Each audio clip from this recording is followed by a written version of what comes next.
Hey, how are you? This world is a big miracle. You know,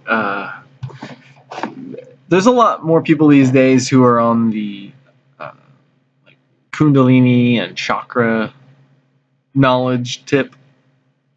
And I think a natural religion is precipitating out of our world culture where rainforest plant medicines and Hindu philosophical foundations are going to merge into an organic religion, if you will, a Kundalini ayahuasca thing.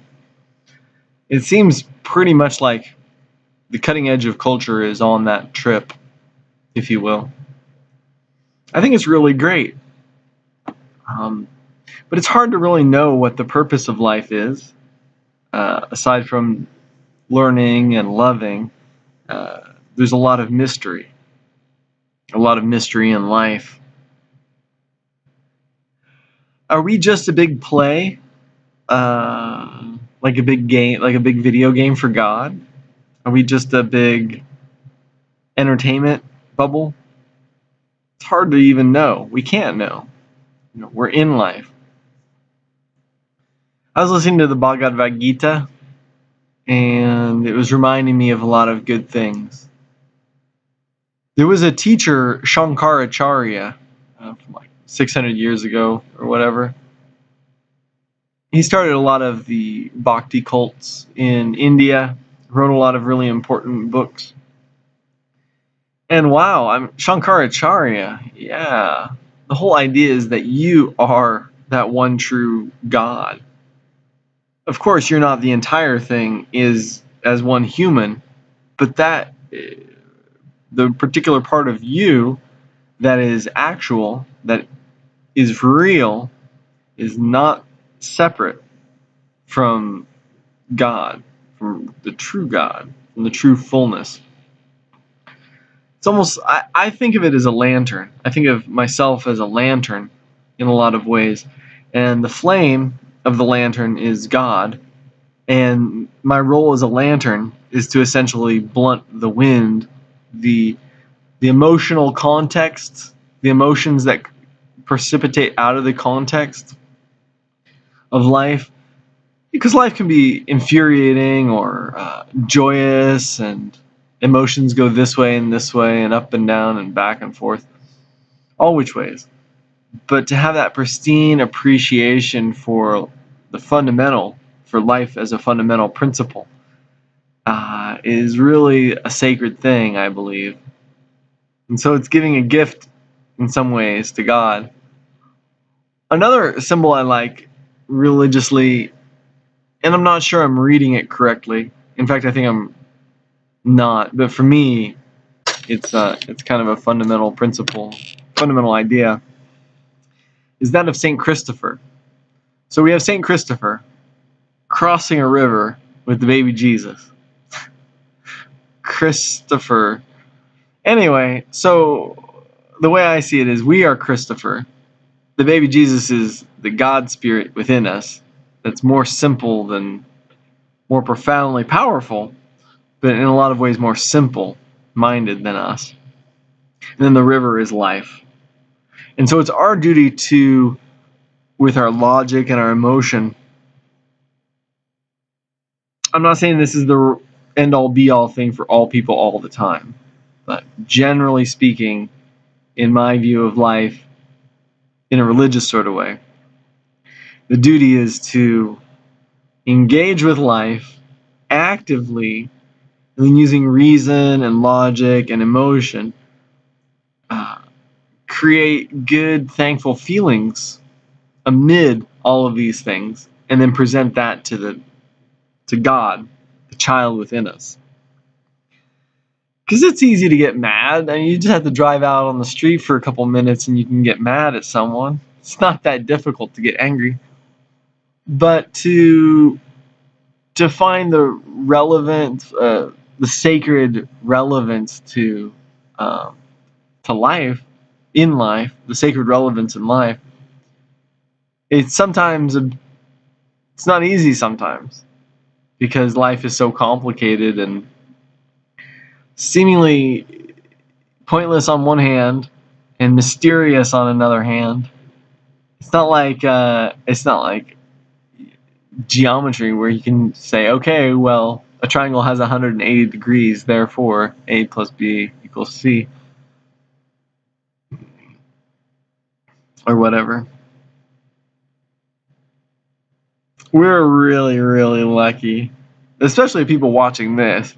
I mean, look at the technology we have.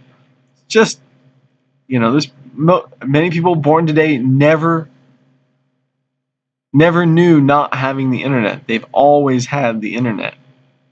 It's profound. And with self-driving cars and stuff coming, it's a whole mysterious new world. We are like surfers with a giant wave sweeping us up. Surf or die. So we've got to surf. It doesn't mean I need to like Bayer. It doesn't mean I need to like the legacy of Monsanto. You know how many Indians have killed themselves with Monsanto poison because they were tricked? It's like hundreds of thousands. I'm not kidding you. Like hundreds of thousands of people have committed suicide because they were tricked out of their land. They had land that was in their family for generations, if not hundreds of years. And then a lot of the seed houses obviously were bribed to carry only these genetically modified seeds that cost more, but they were tricked. They said, oh, these seeds will yield twice as much grain. So take out a loan against your property, buy these seeds, and then you'll be able to pay it all back and have a lot more money besides. And in the future, you just keep rolling that along. Well, crops failed and they still owed the money. The banks came and foreclosed, because, well, it's a bank. It's not the seed company. But it's so incestuous. No one's being fooled. It's just basically highway robbery. I mean, literally theft. Theft and murder. Of course, they committed suicide, but they were tricked. And what are they going to do? Their land was stolen from them. They have no recourse. It's India. Like, you think mafia is bad in New York? Try going to India. So is there going to be hell to pay for all these corporations who are trying to steal India's land?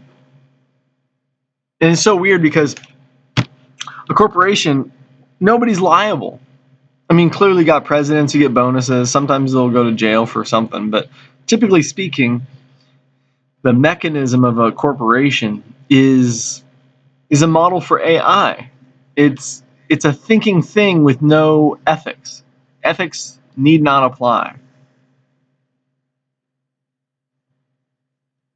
So what happened? So Monsanto tricked the people, and they lost their land, and they killed themselves because of it.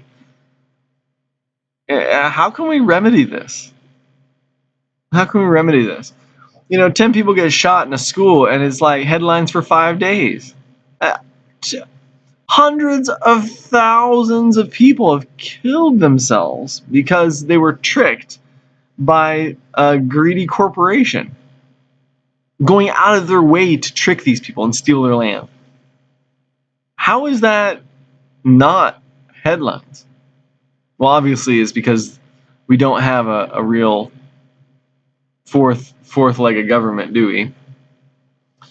Well, I love you.